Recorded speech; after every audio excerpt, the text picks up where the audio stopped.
All right, here we go. Brand new Flyers Daily for the 23rd of October, 2024. Flyers Daily, as always, presented by Ticketmaster. Make more memories live. The woes continue.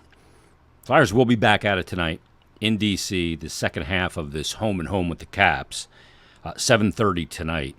Maybe that's a good thing when you're struggling to score, to get right back out there and try to start to forge a different path. Well, they'll get the opportunity, whether it's a good thing or not. It's the reality of the situation. And let's talk about the game last night, because the Flyers in this game, again, through the first two periods, just can't buy a goal. And maybe the thing that bothered me the most about the game last night was the fact that the shots were 10-10 after one period of play. Second period was really low event. Flyers only ended up with 3 shots on goal in the period.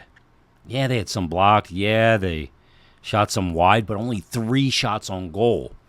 It's a bit disturbing to see just 3 shots to the goaltender when you were shut out in your home opener and you come out of the first period down 2 because of 2 shorthanded goals, no less.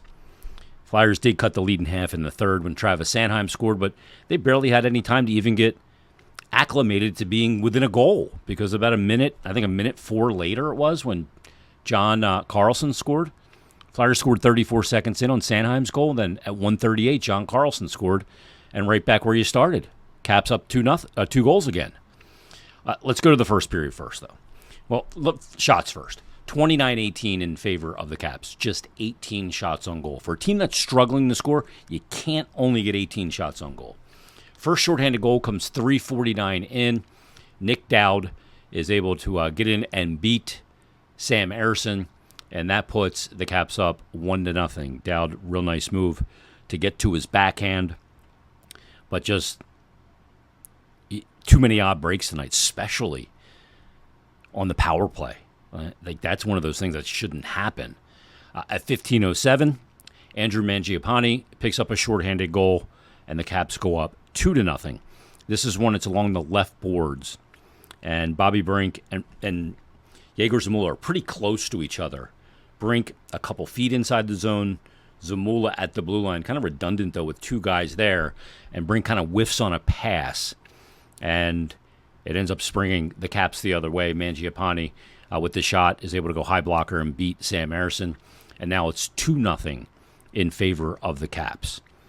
So go to the second period. No scoring in the second period, but again, only 3 shots on goal. Caps had 8 that period. Head to the third. Flyers get the goal 34 seconds in. Really nice passing by Michkov, Cam York, and Travis Sanheim with an absolute laser beam. Great shot. Sanheim's first of the season. It's a 5-on-5 goal. We haven't seen many of them, and we've seen even less from Flyer forwards. I think they have more, or probably equal, to the 5-on-5 goals from defensemen as they do from their forwards. The only guys, forwards, that have a 5-on-5 goal this season are Scott Lawton, who has 2 of them, and then Brink has 1, and Farabee has 1. Got to get more. 5-on-5's got to improve. We'll talk more about that in a second. But then, as I mentioned, John Carlson scores a minute 4 later. And then Jacob Chychrun rounds out the scoring to make it 4-1, and the Flyers fall to the Washington Capitals. All right, so this episode, I'm just riffing. I'm not coming up. I didn't plan anything. We're just riffing. The first thing I thought of in regards to this game is that game last year where the Flyers lost. It was 13 games into the season last year where the Flyers, and they were off to a good start, but they were starting to struggle a little bit. And 13 games into the year, they had that 2-1 loss against the San Jose Sharks. And San Jose hadn't won a game to that point on the season yet. But the Flyers lost that game 2-1. They had lost a couple of days prior at home to the Kings, 5-0. Feel familiar? They beat the Sabres and lost to the Sabres in a home-and-home a couple games prior. But they had lost 5 of their last 6. And they were kind of at that point in the season where, okay, you got off to a good start. You won 5 of your first 7. There was an OT loss in there. But now you've just lost 5 of 6. This is a fork in the road of the season. It's not the definitive fork, but it's a massive inflection point. That was an inflection point. And at that time, after that game against San Jose, in San Jose, where the Sharks won, I had said that was the fork in the road for that season. All that mattered after that San Jose game was how they responded to it, because they were embarrassed. San Jose stunk. They hadn't won a game. I think they were 0-12. And they came in and they beat the Flyers to get their first win. It was like, oh, seriously? Of all, it has to be now? So they were embarrassed. And what did they do from that? They went on to win 5 straight games. They won 6 of their next 8. And they were kind of on their way, and they were playing well until they hit the bumpy road at the end of the season. But it was an early season inflection point. It was, okay, we had some wins early. We're struggling a little bit here lately. The room's coming together, but now this is one of those things where how are we going to move forward as a group, as a team? And they did so properly. So I look at this loss to the Capitals, 4-1, after getting shut out at home and then losing 4-1 at home, as one of those inflection points. You get right back on it tonight. How do you handle this? Now, one of the things we heard last year a lot was how together that room was. And, winning 5 of your first 7 games when everybody picked you to either be 7th or 8th in the division, all the pseudo-hockey experts, fan expectation was low. People weren't thinking of the Flyers as a team that could do anything last year. And players kind of used that like an us against the world mentality. And what that early success did was that it heaped a whole lot of belief in that dressing room, which helps bring it together. Well, this season's not that. They're not off to that start they were last year. They're off through 6 games to a 1-4-1 start. They have 3 points. They're in the bottom spot in the division. They've lost 5 straight games. Yeah, one of them's an overtime loss to Edmonton, but they've lost. They left the building as a winner or a loser. They've lost 5 straight games. So without that early season success like they had a year ago, can that locker room, without the benefit of winning to create belief and an us against the world mentality, come together? So it goes back to this inflection point of it only matters what you do moving forward. The only thing that'll matter for this season is how they react to this. Do they come together as a group and realize as individuals, I can't do it on my own. I can't try and do it all on my own. We got to do this as a collective group, as a team. Have each other's back. And I don't mean fighting, but be there on the ice, off the ice, all of those things. Can they do that without that benefit of having the winning in the beginning of the season? Or does the way they finished last season and have started this season, is that compounded? Does finger pointing start? I don't know. But all that matters is how they move forward. And the one thing that I wonder about too is why they started out this year looking like they look like a team that had a ton of turnover and has a different coach with new systems. They don't look like they've played with each other before. And I don't know why that is. There was not a lot of turnover. There's not a lot of new faces here. Michkov, yeah. But there's not a lot of new faces here. And guys would have to get acclimated to playing with different players and wondering what their tendencies are, or a new system where you're out there thinking, okay, where am I supposed to be on this? And you see players think, and it doesn't work. And until they get comfortable enough, they play on instinct. The Flyers don't look like they've played together a whole heck of a lot. There's not a lot of chemistry right now. They're not playing fast. They're playing slow. Doesn't mean they're slow skaters. They're actually a faster skating team than last year, but they're not playing faster than last year. There's a difference. So where does it all go from here? They got to look. There's only one way out of this. Only one way: to come together. Well, this is 2 ways. Come together and work your way out of it. There's no other way to get out of it. You have to come together as a group and you have to work your way out of it. That's what it's got to be. And if you don't want to do that, then this is where you're going to be for a lot of the year. But you got to work your way out of it. And that starts tonight. They got to go into Washington tonight going, we got to forge a new path here. So I don't know what it's going to take, but they've got to get on the same page with their line mates, with their partners, and play faster, find some confidence, and work their way out of it. Now, one of the things that I was asked about, I got this DM from a guy, and he's absolutely right, and it's something that we've talked about. It comes from Ryan Kirsch. He said, hey, Jason, I'm questioning a lot of decisions by Torts, and he isn't making it, especially after this Caps game. He says decisions such as not playing Emil Andre and not switching other players out of the lineup has seemed to be a detriment to the team. Obviously, Jetlichenko didn't play last night. Tyson Forster didn't play last night. That's a bit of a surprise, although he's not been off to a great start. He does have a power play goal. And Eric Johnson came out of the lineup. Nick Seeler returned, and Noah Cates went in. He said, do you think, this is Ryan's DM, do you think constantly changing the lines stops chemistry from being developed? It's as if Torts is trying to find a spark of chemistry instead of developing it. It's a good point. And the only counter I have to it, I'd like to see, get the blender off the bench and stop putting all the names in it and blending them up if a couple of shifts don't go right. And here's the problem. They are playing way too much of the 60 minutes a game on special teams. Now the power play, you go, okay, that's good. Although it gave up 2 shorthanded goals last night to make it 2-0. But they're taking too many penalties. Konechny had 3 penalties last night. When your team is struggling to score, I can't have him in the box. Can't. And because they're killing so many penalties, and if they're not killing a penalty, 11 minutes of the first period was spent on special teams. So you have certain guys that play on the power play, you have other guys that play on the power play and PK, and you have some guys that just play on the power play and not the PK, and some guys that just play 5-on-5.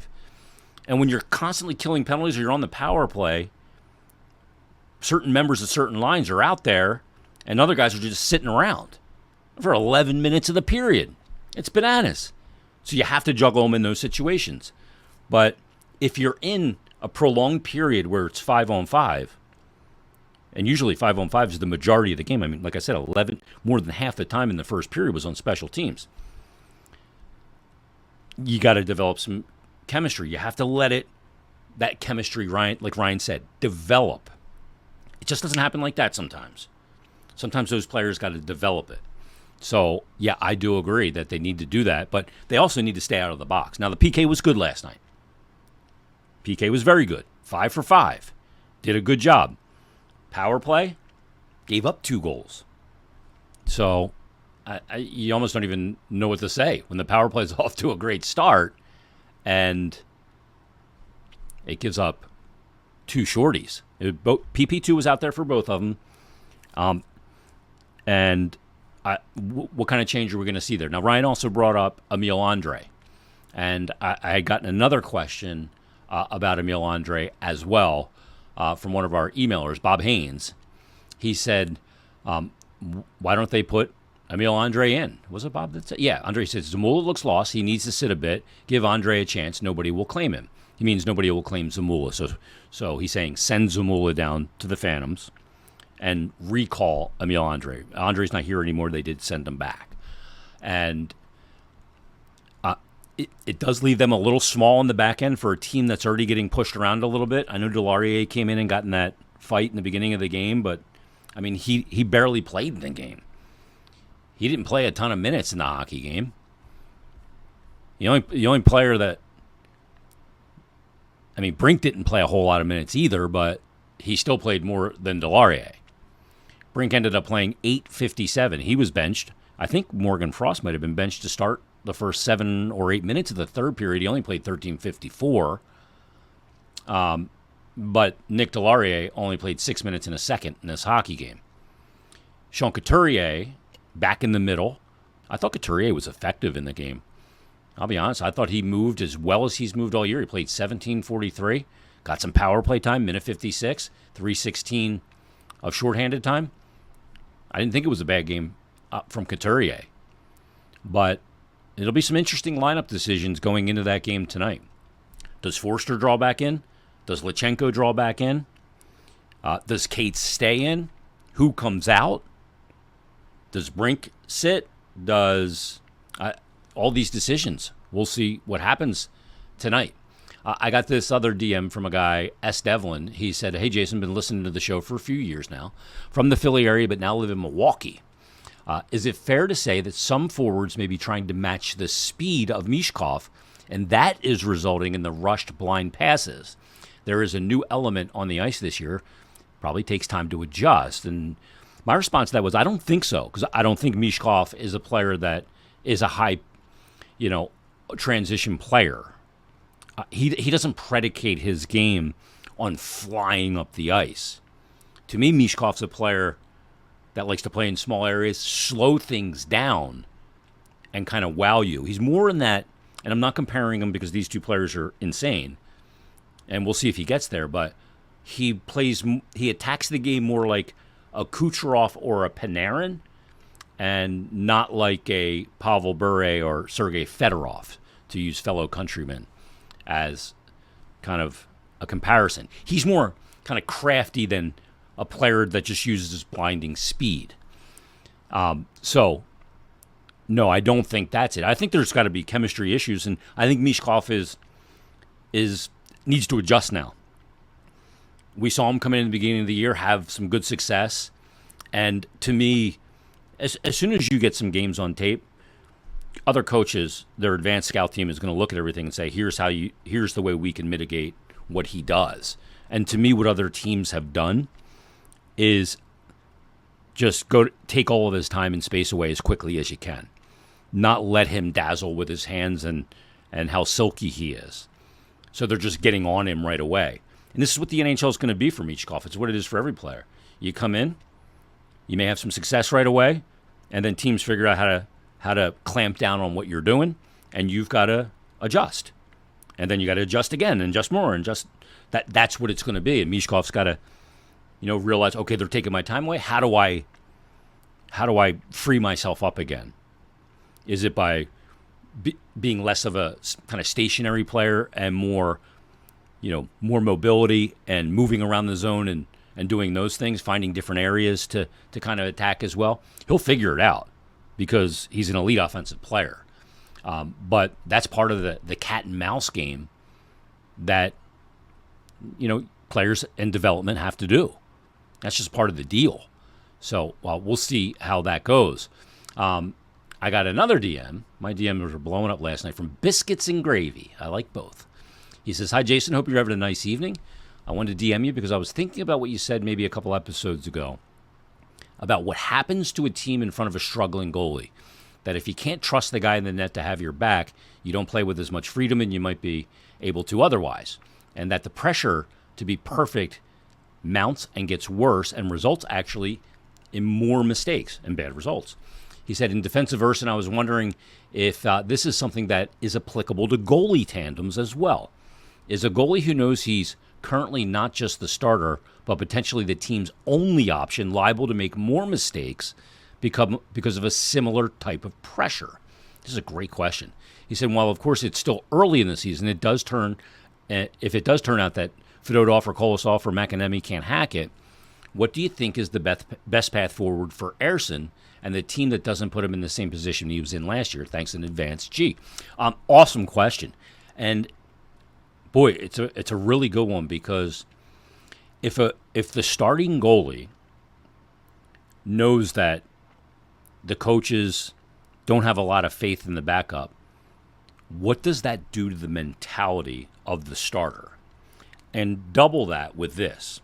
What does that do to the mentality of a guy who is officially the number one goalie going into a season for the first time? If it's a seasoned veteran guy that's been a number one for a long time, I think it's got very minimal effect. But for a guy that's the man now for the first time, is it different? Because confidence, swag, cockiness, whatever you want to call it, even if a goalie has that, You don't truly have that until you've been there, done that. So there is a little bit of skepticism. Can I be the man in the very deep recesses of the goalie brain, which is a crazy place to live. But does it have more of an impact because Sam hasn't been a number one or hasn't been an established number one? I don't know. It could. Now, I will tell you that Sam Ersson is a very confident young man. And I think that even though I believe it's probably hidden somewhere in the deep recesses, I don't know how much it'll affect him. It's a question I truly can't answer until we go through it, if we go through it. We'll see if Fedotov gets the start tonight in Washington. I didn't think Ersson had a super heavy workload, but if they go to Ersson in this back-to-back tonight, that'll be very telling. Obviously, confidence is not high in Fedotov right now. But do they go to Ersson in this back-to-back tonight in D.C.? Game was at 6 last night. It's not a 24. It's a 25-and-a-half-hour turnaround puck drop to puck drop. That doesn't really matter. I didn't think the workload was too much exertion last night. We'll see where they go tonight. Flyers and Caps tonight. This is an inflection point. How do they handle it? What are we talking about here tomorrow? Well, only one way to find out. Watch the game tonight, and then join us tomorrow on a brand new episode of Flyers Daily.